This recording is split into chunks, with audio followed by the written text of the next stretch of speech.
welcome to Conquering Mount Scrapmore with Brenda. I'm Brenda, and today it's Free Pattern Friday! Yay! Free Pattern Friday! So today we're going to show you the last show off, because there was part 3. We did part 3. We've had lots of requests for what to do with your large scale, your large scale prints. I don't know if you can see this.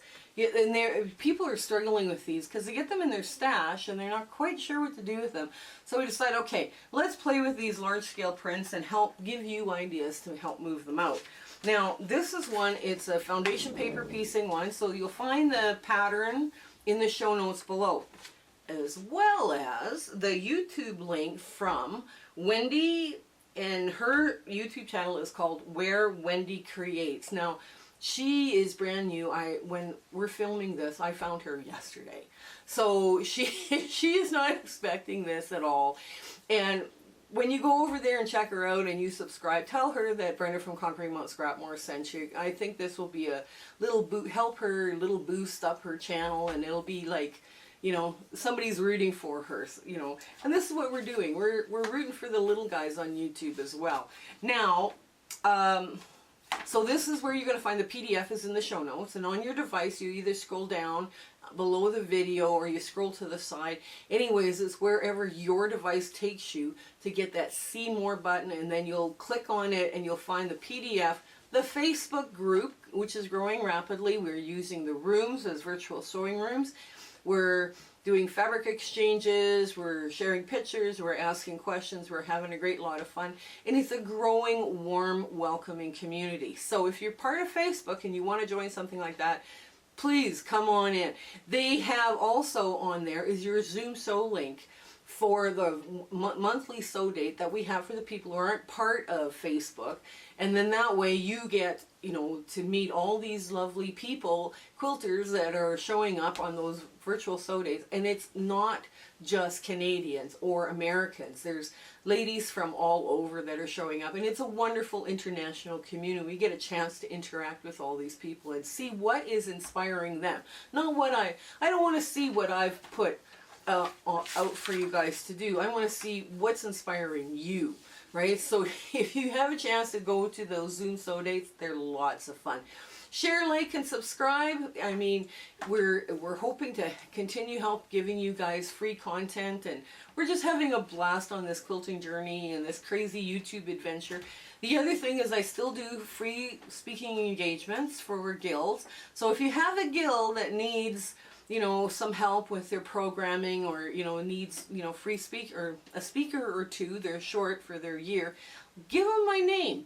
I am easy to get a hold of. They can either join the group and get a hold of me on Facebook, which I'm on every day, or they can email me, because my email is in the About tab. So anyways, come on in, let's get this sewing. Okay, so here we are. Here I got an 8.5 inch, and it tells you on your pattern to cut an 8.5 inch square out of your focal fabric, cut 4 corners 2.5 inches square out of low volume. Now I'm just going to put this to the side, because the paper piecing is what's going to draw everybody's eye into the focal fabric. Now, okay, this trick is one of those tricks that is just amazing. You draw along your line, you use your tracing wheel to draw along your line, and you end up with lines on the back, right? And it also helps make the paper fold over easier, and it also helps make the paper easier to take off, right? So if you're struggling with foundation paper piecing, this tool is amazing. Second thing, I've got my add a quarter ruler and my rotary cutter.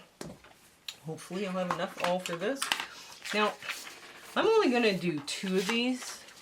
I'm not going to do all 4, because otherwise this is a long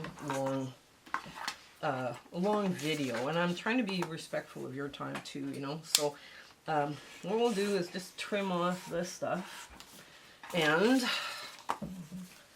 get smaller pieces. Now, I forgot to number the original, so we are correcting that. So I've just got pieces here where we can see what we've got, right? And I've numbered them how I'm going to number the corrected original. Okay? So, with these kind of flying geese, one is going to be a very long one, but it's going to be very narrow, right? Like we're talking like something this is 2.5 inches from seam allowance edge to seam allowance edge. So this is going to be the perfect size, right? For what we're doing. Now, what I'm going to do is I'm going to cut, I need 4 8. I'm going to need 4 8 of these. I'm going to need, where's my ruler? My big ruler. And I'm just going to cut them a little bit bigger than 1.25 inches, just because I know what I'm like when I sew. And, oops, are both of them? Yeah. This is a hand-dyed piece of fabric.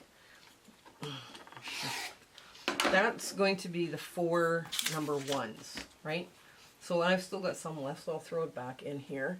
And then the next one, I'm basically right now what I'm doing is I'm cutting my fabric so I can play around with different things.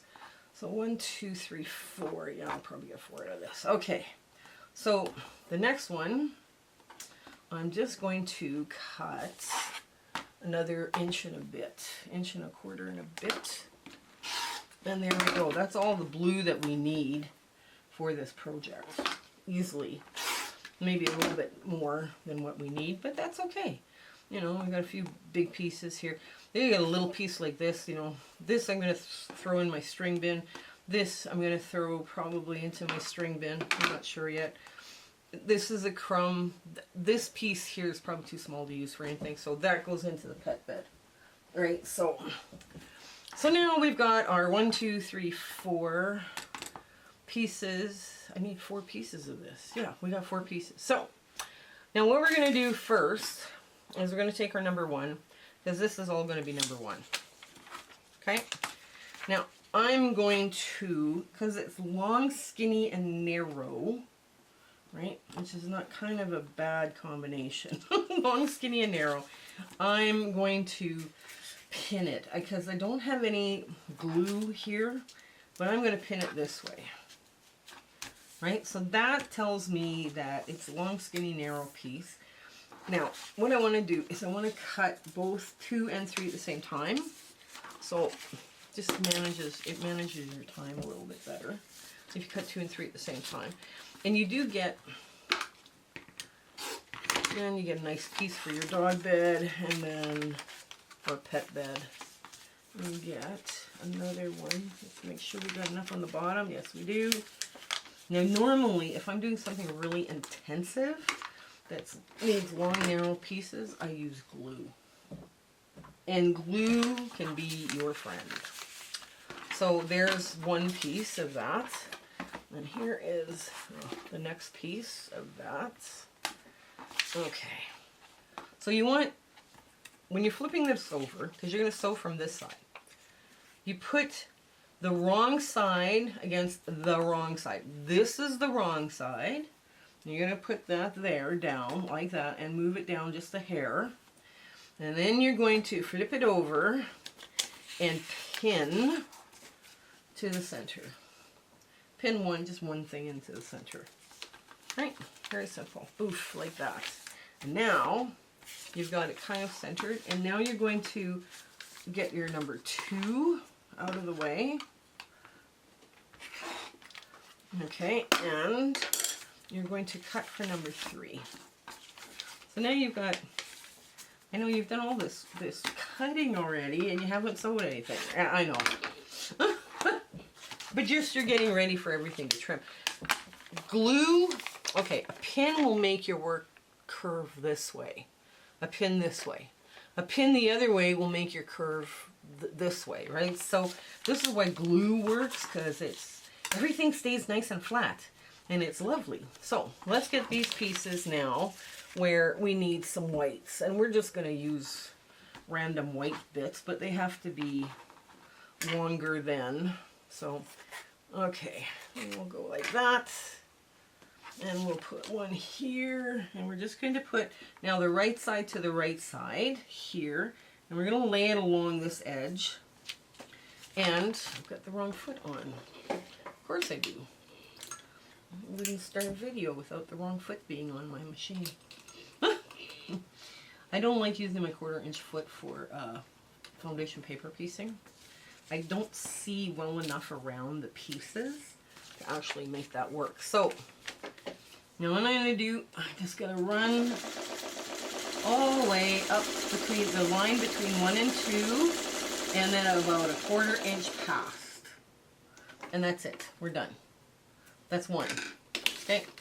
And the other one, yeah, we'll do that same color. Yeah, why not? So you want to have it big enough. Okay. Oops.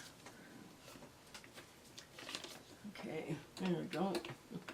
And have I got enough coverage? Maybe I need a little bit more. Okay, there we go. Okay, yeah, I'm good. So again, do the same thing. Actually, you would do it on all 4 pieces at once. Right?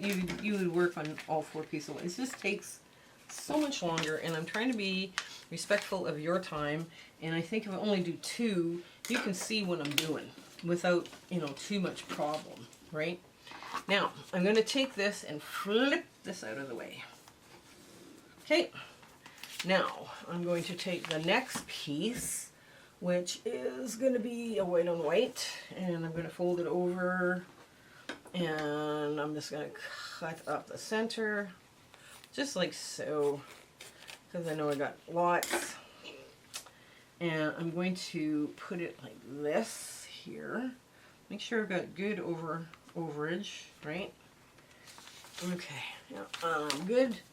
Then I just drop it under, and I go between 1 and 3, and a 1/4 inch pass. Now I can pull my pin, because I don't have to worry about it anymore. Okay, so now I've got this side just like so. Now you're thinking I'm going to waste a whole bunch here. No, I'm not. I'm going to cut it so that I get another piece for 2 other blocks. The 2 other blocks I'm not showing you how to do, right? So I'm kind of cutting ahead. I'm overcutting, but I'm cutting ahead for the next 2 blocks. I know that sounds weird. And a 1/4 inch pass. Okay, stitch in place a couple of times. There you go. Okay, now what I'm going to do, I'm going to fold this up out of the way. Okay, now this obviously needs a good iron, which I'll do later. But I need this to fold over just like so, so I can get the 4th one on. Now, if you don't have an add a quarter ruler, you can use this kind of a ruler too. Just make sure that your line, you just have to be a little more careful with your lines. Okay, just like that. Now this can go into another piece, and so can this, right? I just have to, like I say, the white one has got a little wrinkle, so I need to iron it. But now that's nice and neat. It comes out good.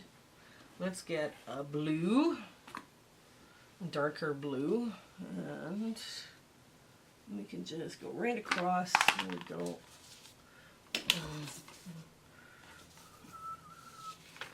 That's probably too big, but it'll work. Okay. Yeah.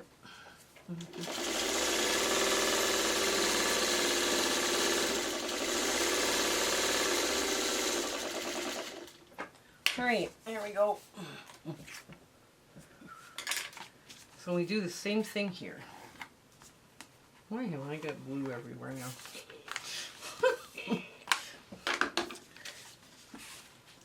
There. Yeah.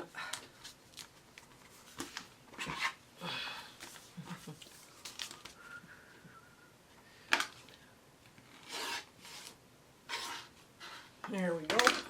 Another 2 pieces for the other blocks. Okay.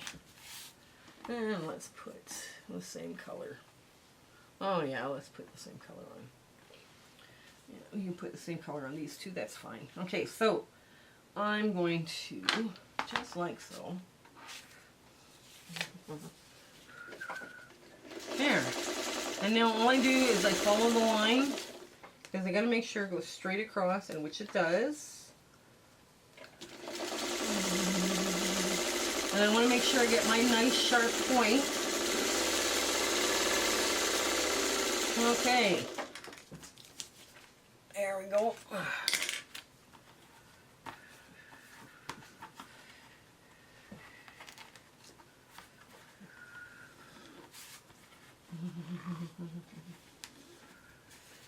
There we go.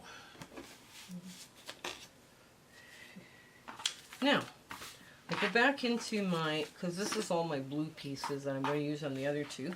Now I go back into my, get this cut out of the way so I don't have to worry about, you know, where I'm doing. Now it doesn't matter if you cut 5 or 6 first because they're symmetrical. You know, it's an asymmetrical block. That can go into the pet bed. The pet bed bag. I think all sewers have a pet bag or pet bed bag. They might not understand that it's all going to go somewhere, but you know they don't want to throw out their scraps, and they always need it for stuffing something. And that goes back to Victorian times, where sewers would keep all sorts of funky, cool little things, you know, around just so that they would have them handy when they needed them, right? So I'm going to take something.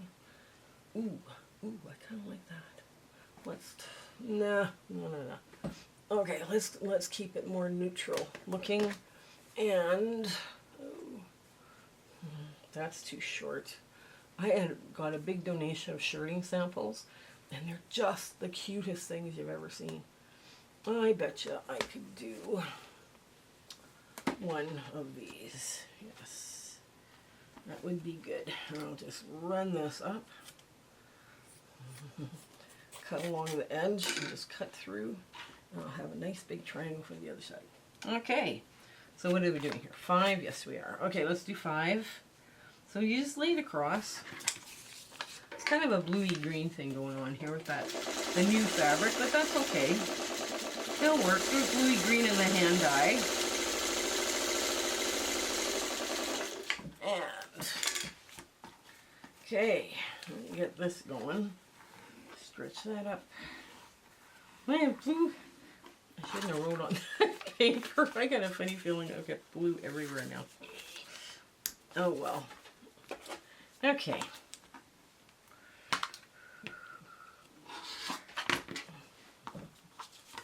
There. Get that. There we get this. Sometimes you have to pull that little bit just to get it to lie really flat, because that's what you need. You need it flat. There we go. Whew. Okay. So we're going to put that on number 5. There. Okay, and it goes good. There we go.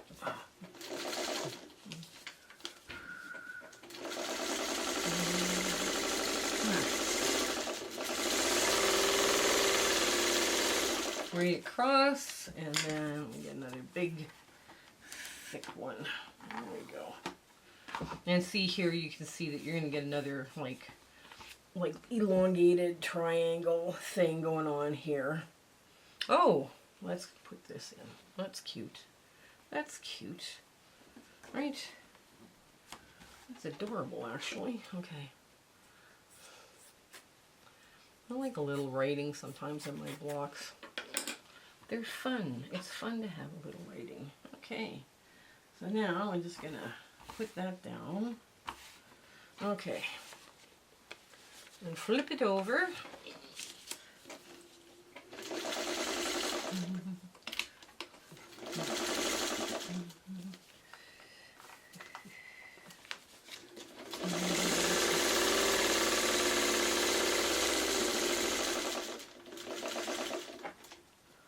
Okay, now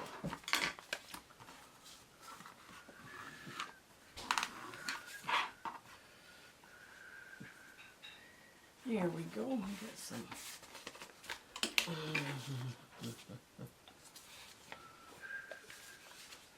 Oh dear.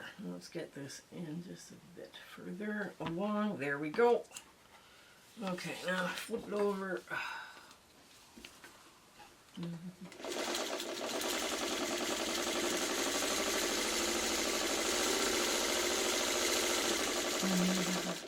I'll go 1/4 inch past where you need to be.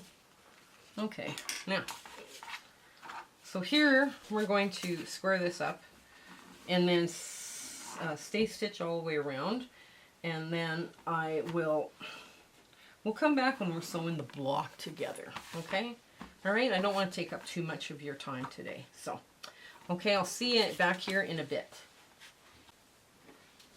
Okay, once we trim all of the pieces, and you can see I put stay stitching around the outside edge, and I just do that within the seam allowance, right? Then we lay it out. Now I had 2 different blues, so I put them in opposite sides, right, on my fabric for my these 2 match and these 2 match.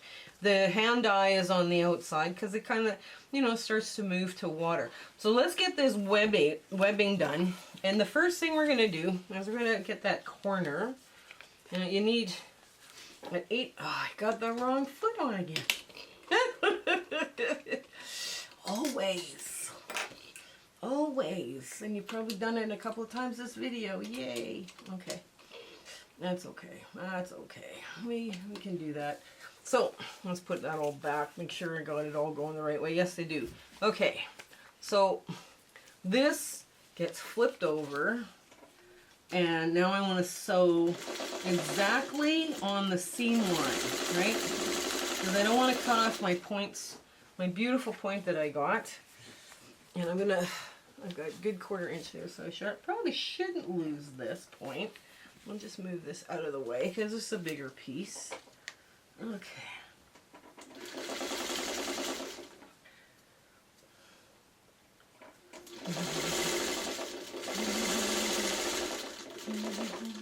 I'm gonna get, yeah, I've got good. It's not gonna cut off my. I'm not gonna cut off my points. I'm good. That's what we worry about. Yeah, we worry about losing our points, but you know, you can always peek, right? That's one thing we keep forgetting here as sewers. We can always peek. There we go. Now I'll line that up. Put that under my needle. There we go.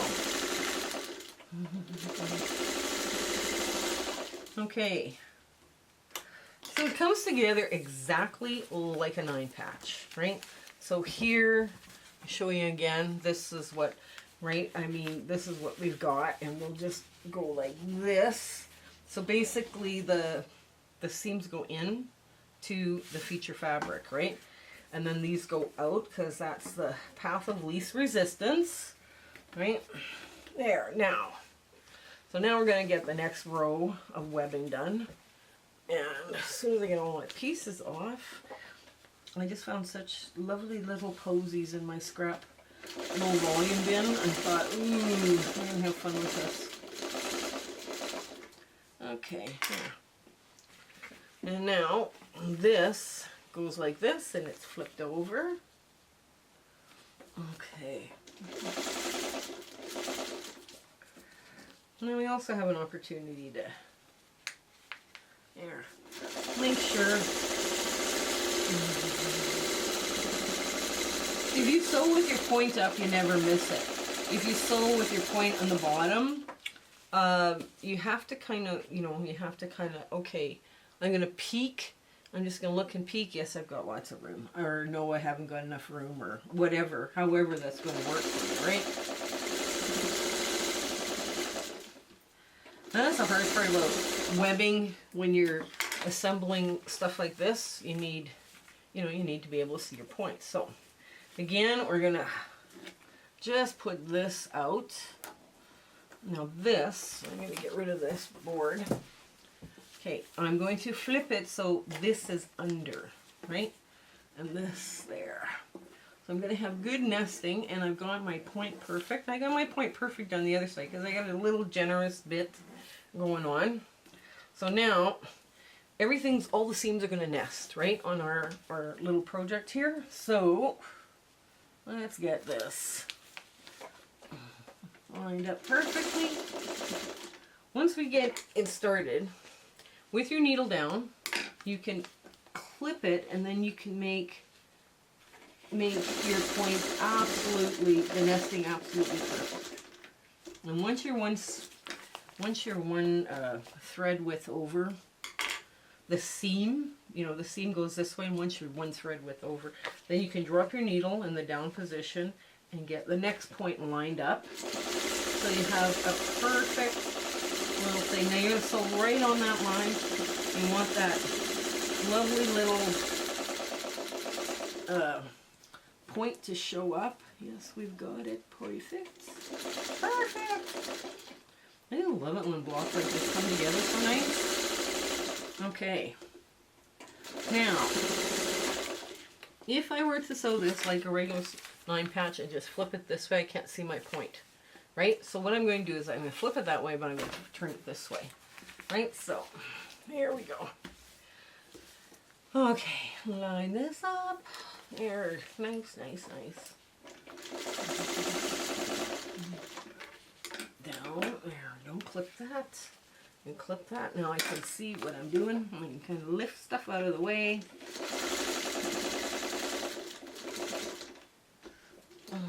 There.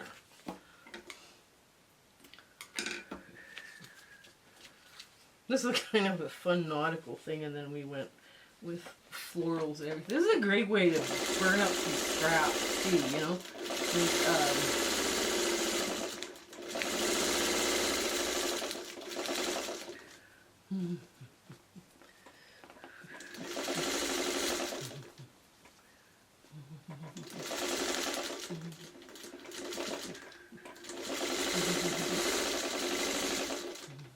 Okay, now there. Now, even though this was on straight grain, this piece of fabric here, I did a bias. I went on the, like I did stay stitching, right, to make sure that it didn't, you know, all of a sudden there's some wonky little bias in there. Well, we didn't want that happening. So now we're going to see how this goes.